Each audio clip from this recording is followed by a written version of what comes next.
Hello all, it's James Johnson, aka Sulfur Blade, and I'm here with a video where I'm going to make for you some recommendations.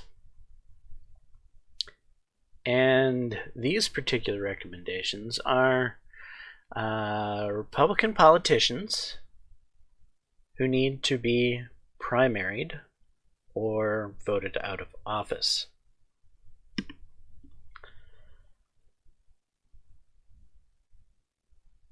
How do I put this?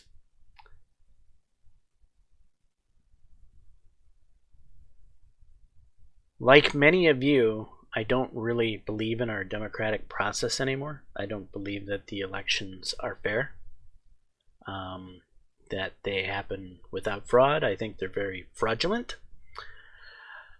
However, if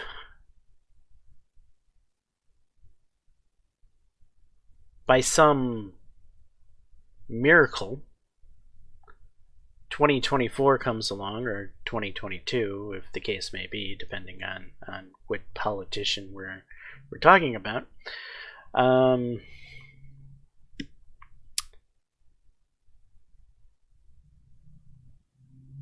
they may possibly, I don't know, strengthen election voting laws. They might possibly look into issues around Dominion voting software. They might shore up some of this stuff, maybe. But the pessimist in me says probably it's unlikely. However, that doesn't mean that you stop voting. We saw what happens when you stop voting in Georgia, which was a foolish thing to do. To boycott a fucking election in Georgia to allow the Democrats to have the Senate was about as stupid as you could fucking get. Yeah, I'm looking at fellow Republicans right now that thought that was a good idea. Or I shouldn't say fellow Republicans, I should say fellow people on the right, because I'm not even sure I recognize as Republican anymore. I think I would rather call myself part of the MAGA. I think it's time for a third party. I think in many ways a lot of these rhinos, Republican in name only, have destroyed the party. Shining example of that is our wonderful Senate Majority Leader Mitch McConnell, the Republican turncoat and puppet of China, and his sidekick, Lindsey Graham. Those are two definite Republicans right off the top of the list that everyone should be trying to primary and get out of office. However, there's other little-known Republicans, like this one right here, Adam Kinzinger, who has recommended that our Commander-in-Chief, Donald Trump, be impeached. Yeah, that's this time, you know, the 10 days left in office where they're trying to impeach him because they're fucking insane. Well, he's one of the Republicans leading the charge to have Trump impeached.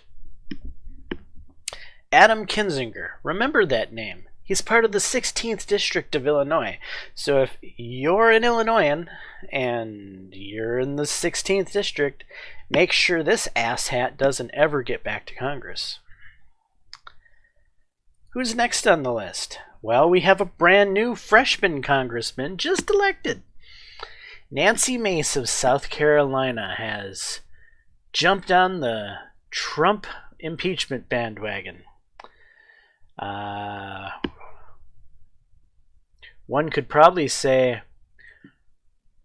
the reason she was elected in the first place was thanks to Donald Trump. And the R next to her name that got her elected. One could say that this young lady is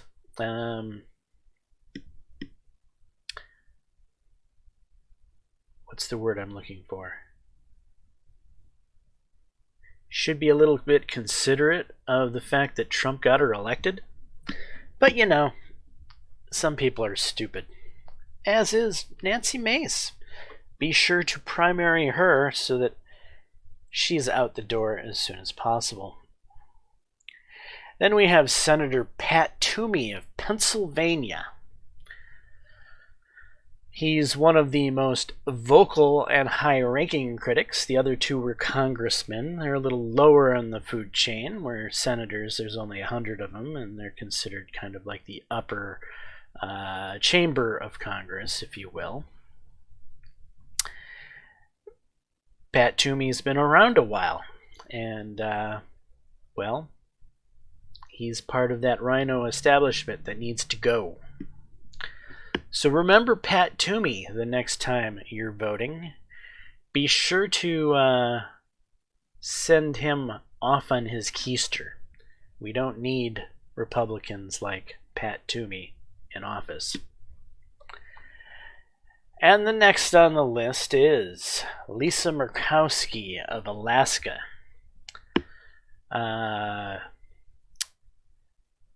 This is another person that needs to go. Another senator higher on the food chain who's ingraciously gone after Trump. We need to let these quote-unquote rhinos understand that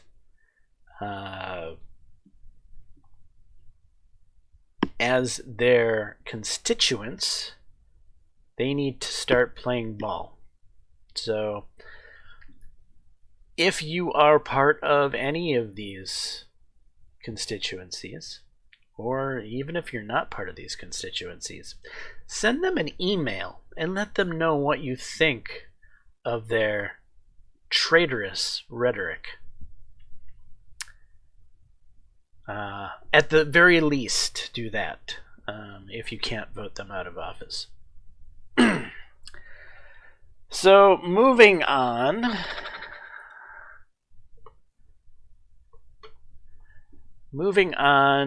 Let's kind of review the year. Well, not the year, but the last 4 years, if we will. But most of this is in the past year. We got the lamestream media that does nothing but lie and propagandize against the Republican Party and chiefly Donald Trump. We all can't forget how mainstream media spun the narrative that Trump suggests you go home and pour yourself a nice cocktail of Clorox. Because, you know, all they do is take people out of context. That is what the news media these days is all about. It's taking everyone possible out of context to spin some political fucking narrative. And usually a failed political narrative at that. And we have the first Trump impeachment, which went nowhere and cost taxpayers millions of dollars for a pointless exercise. And now we have impeachment 2.0, which is a bunch of bullshit. Again, Trump being taken out of context. If anyone actually goes and uses their own 2 fucking ears and listens to Trump's speech, nowhere in that speech does he ever say anything like, walk your happy asses down to the Capitol, smash the windows, and try to take the Senate and Congress hostage. He says nothing like that. In fact, his speech is rather milquetoast.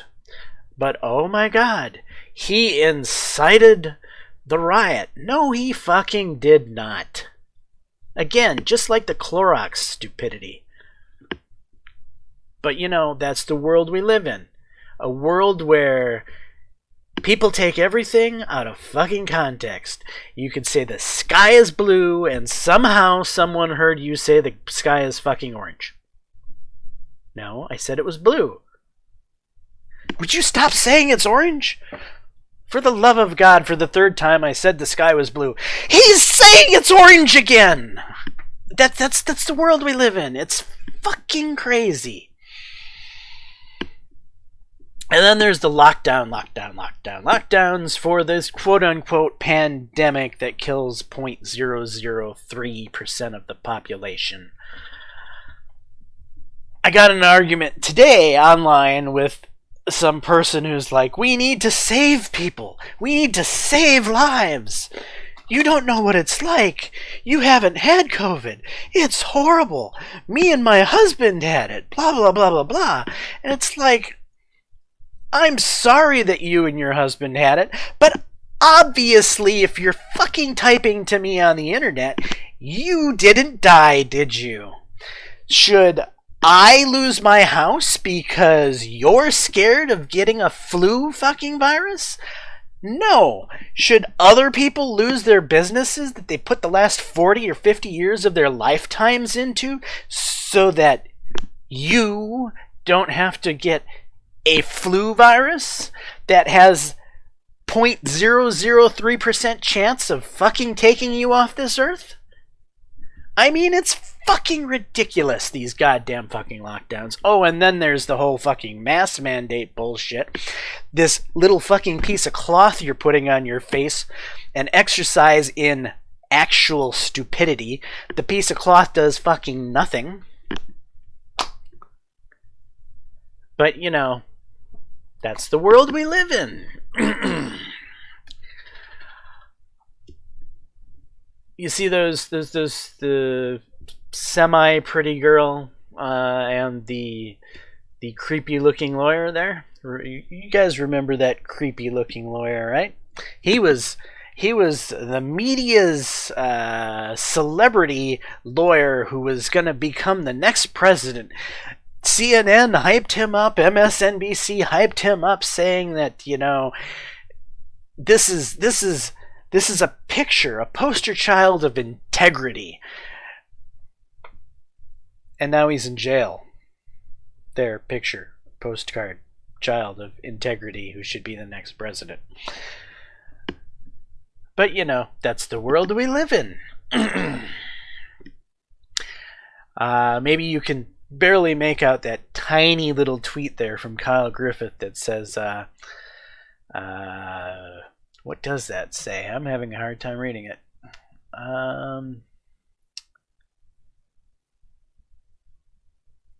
NBC facts check. Coronavirus vaccine. Trump says expect. Basically, to simplify it, that's an NBC fact check. Or that's a person tweeting that NBC fact checked that there's no possible way the vaccines could come out before the end of the year. And NBC isn't the only person that made that fact check. So did the AP, so did CNN, so did all of these quote-unquote experts who weigh in on everything that's ever said with their stupid, political biased fact checks. They're not fact checks. They're fact opinions. They're unasked for fucking opinions. But, you know, I digress. That's the world we live in. Then we have the Hunter Biden story that was censored. Literally censored. Refused to be covered by every major news outlet with the exception of the New York Post, who was literally, the New York Post was literally censored by big tech. Twitter took them down, Facebook took them down.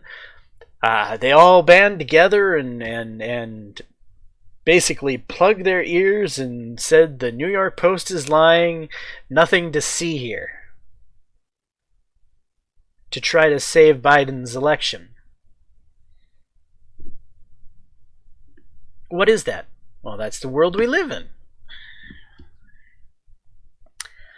Oh, and Here's a fun one. New York Times posting, election officials nationwide find no fraud. Election officials. The same people who were actually complicit in creating the fraud, they found no fraud. Well, gee, Al Capone, did you evade taxes? Well, obviously not. Well, thank you, Al Capone. See, Al Capone's fine. He didn't do anything wrong. Straight from the horse's mouth. Really? That's the world we live in. Oh, and then there's Parler. Coordinated takedown by all of big tech. One fell swoop, take down a competing social media competitor. In one fell swoop, they basically eliminated them, took them out of business, well, at least for a few days anyway. Parler is saying that they're going to be back up and running. And it can't be too soon, because if you're on Twitter, you need to not be on Twitter. And you need to change over to Parler ASAP, like immediately. That's if you use a Twitter app. I don't use any type of Twitter app. I've thought about getting on Parler, but I don't... that type of app doesn't do anything for me. I don't feel the need to communicate with people in real time that I don't fucking know on the internet. Granted, here I am doing a video sharing my thoughts and feelings with a bunch of people I don't fucking know on the internet, but that's slightly different, right? I'm not having a conversation with you guys. You're not feeding back, we're not having a dialogue. You're just kind of absorbing my one-way rhetoric. Then we got Nancy Pelosi ripping up the State of the Union, because that's very Speaker of the House. That's a very dignified take of the Speaker of the House, right? Not Nancy, what's her nickname? Nancy Antoinette, the connoisseur of chocolate ice cream. Let them eat chocolate ice cream, she says, as the peasants die of starvation. But yeah, that's the world we live in. Then we got, of course, CNN and their mostly peaceful protests.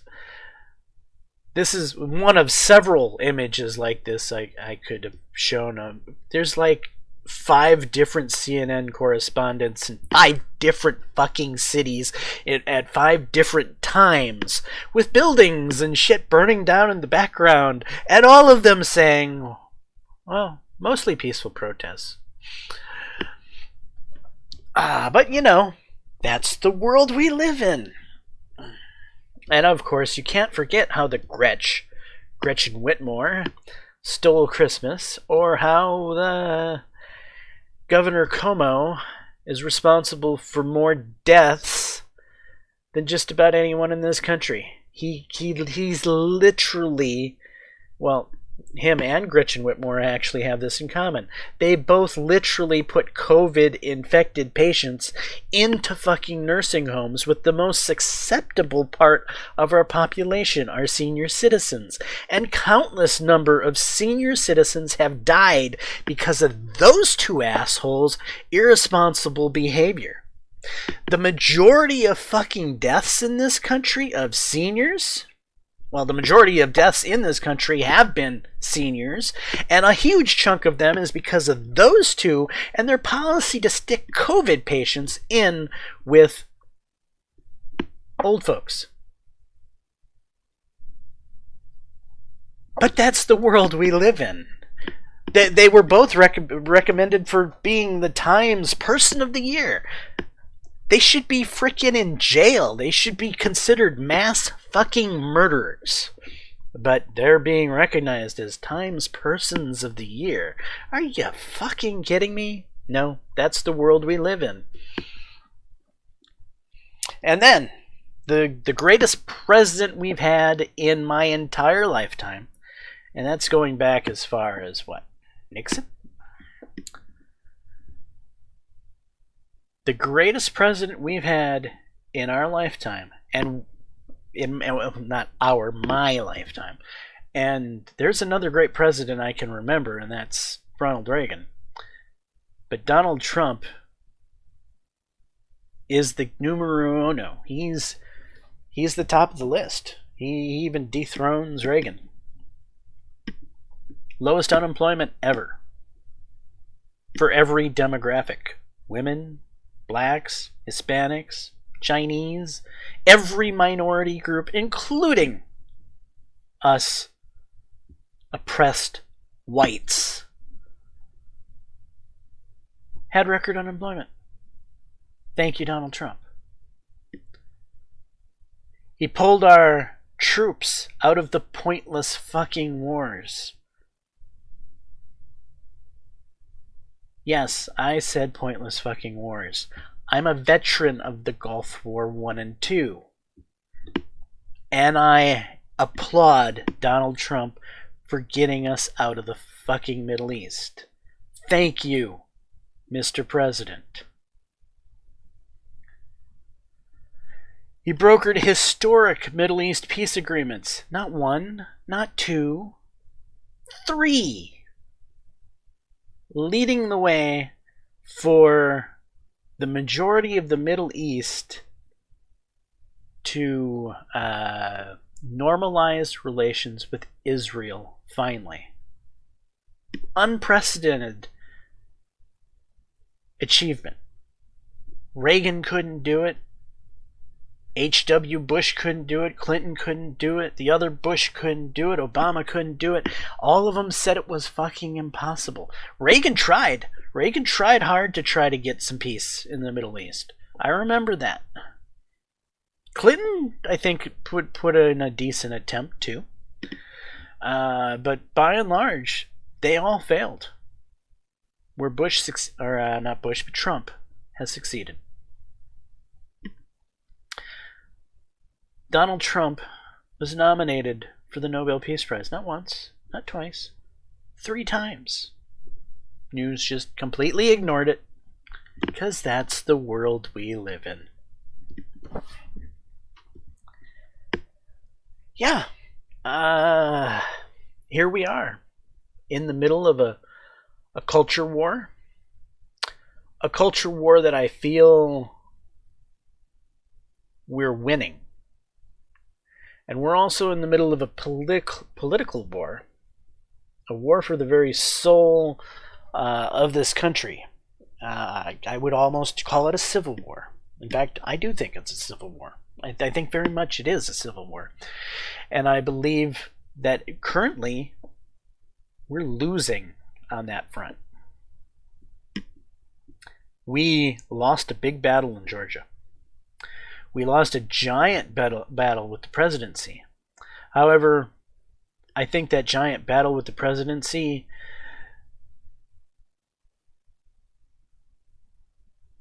was through no fault of those who took part in the battle. I think it has to do, the fault lies with the people who didn't take part in the battle. And what I mean by that is 75 million people voted for Donald Trump. It's the most people to ever vote for any president. And no, I don't recognize Biden's illegitimate vote count, because we know it's fake. We know it's Dominion software giving him an edge.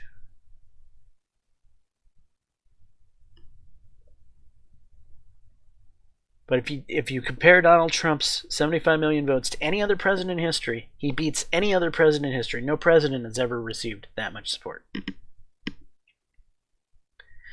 If those people got off their fucking ass and said something. In fact, I think So the reason we're starting to win the culture war is because more and more people are standing up and saying something. More and more people are pointing out the stupidity of the fucking left. The silent majority is slowly getting more vocal. But the problem is, it's slowly happening. It needs to fucking happen a lot faster. You people need to start being vocal and calling out the stupidity. I don't care if you're worried about losing your job. For the love of God, lose your fucking job. It's not worth working at those motherfuckers if you're worried you're going to lose it. And you might be saying, well, that's easy for you to say. It's not your livelihood on the line, blah, blah, blah, blah, blah.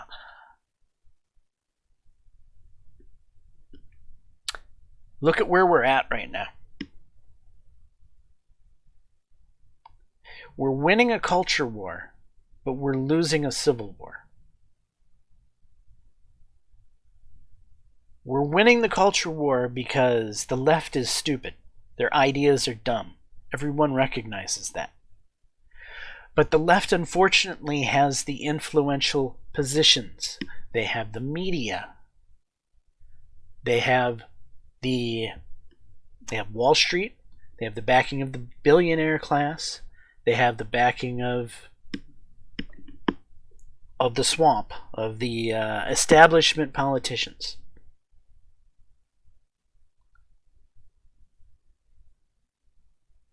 Winning the culture war is not enough. It is certainly a step in the right direction, but this civil war is far more important in the short term. Because what they can do with this power, with this short-term power, is they can change the tide of the culture war. Winning the culture war requires dialogue. It requires discourse. It requires putting stupid ideas into the fucking sunlight for everyone to see so that they can be called out as the stupid fucking ideas that they are. But if you can't put the stupid ideas in the sunlight because everything's fucking censored, and everything will be censored when the left is in power, they will shut down all forms of discourse. And the bad ideas won't get sunlight. And the culture war that we're currently winning is going to stagnate. And the civil war we're currently losing is only going to get worse as they clamp down and put in place more authoritarian shit on a daily basis until you end up in jail for your thought. And you think I jest? No, I don't fucking jest. How do we fight this? Not by being sheep and cowering in a fucking corner somewhere. We fight this with using your goddamn voice. You need to grow a fucking set of balls and tell people their bullshit is bullshit. You need to stop just smiling and agreeing with the idiot telling you stupid shit and tell them they're a fucking idiot. And it doesn't matter where that's at. It could be at a grocery store. You might not want to make a scene, but you damn well should. You damn well should let these fucking clowns know that they're fucking clowns. And that we're not going to stand for the stupidity anymore. Anywhere you run into this stupid left-wing rhetoric, authoritarianism, and just downright anti-patriotic stupidity, you need to fight it.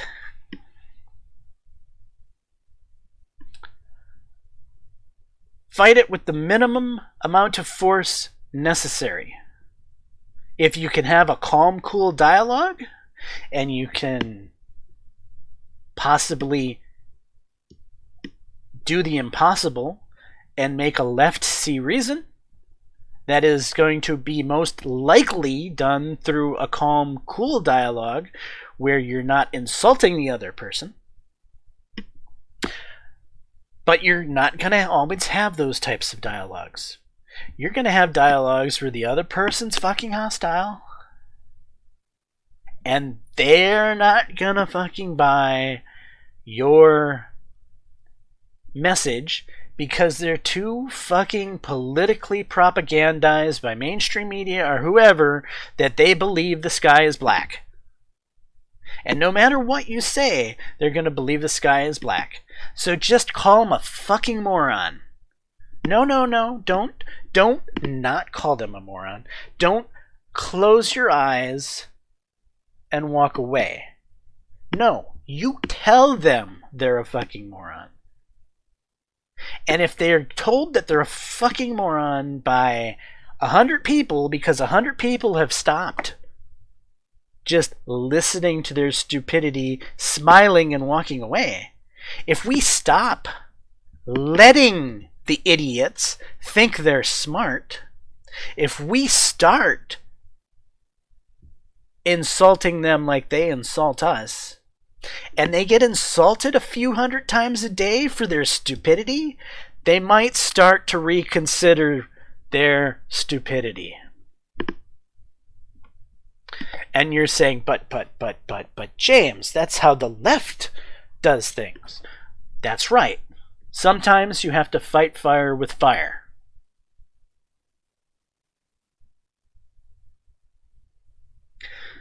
So again, what I'm saying is maintain the minimum amount of vitriol possible to win the discourse. But sometimes the discourse won't be winnable. And in that time, it's perfectly fine to escalate with vitriol. We have let the left walk all over us like floor mats for too many years. We're not floor mats. We need to grow backbones. We need to stop being so fucking civilized and speak up.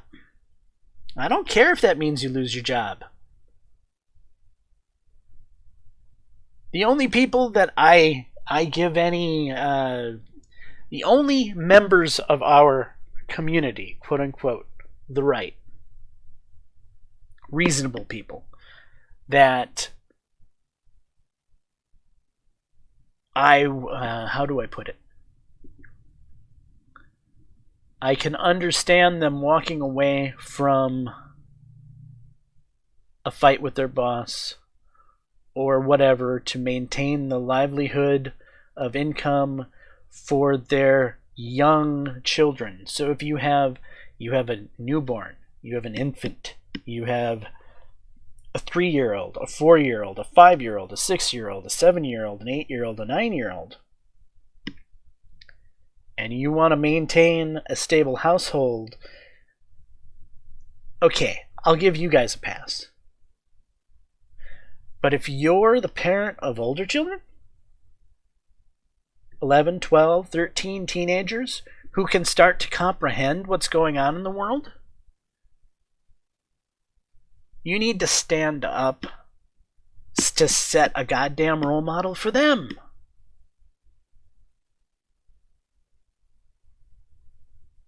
Mom, why'd you lose your job?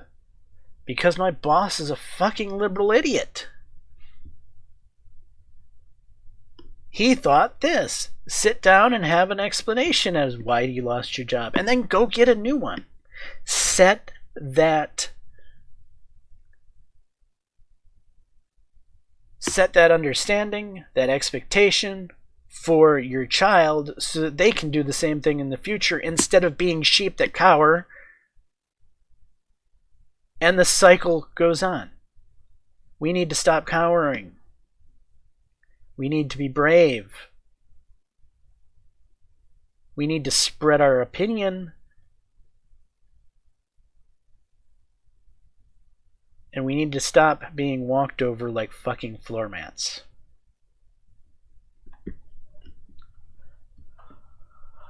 Alright, I think I've probably said enough for this particular video.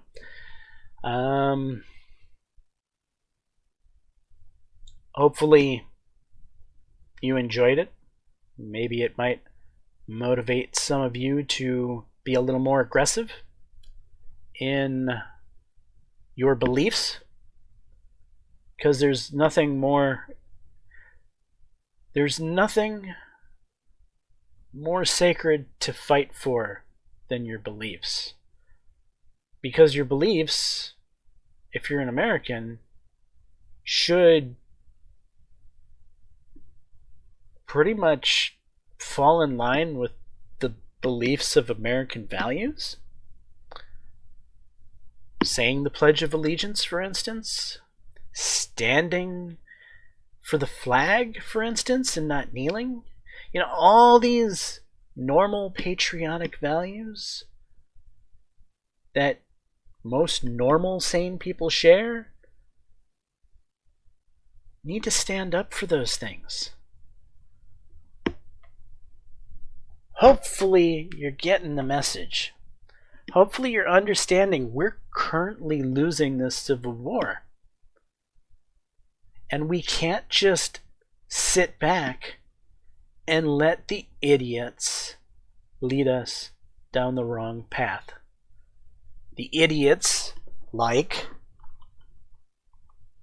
Lisa Murkowski, Pat Toomey, Nancy Mace, and Adam Kinzinger. These people are leading in the wrong direction. But you can lead in the right direction. Do what's right. Speak up. Be a pain in the fucking ass of the left. But don't give up American principles. Don't give up American values. And stop letting yourself be censored. They can take away your platform, but they can't take away your fucking tongue and your voice. Use it. I'm James Johnson, aka Sulfurblade. This is my content. Hopefully you're enjoying it. If so, please leave a like and subscribe. And until the next time, all, peace.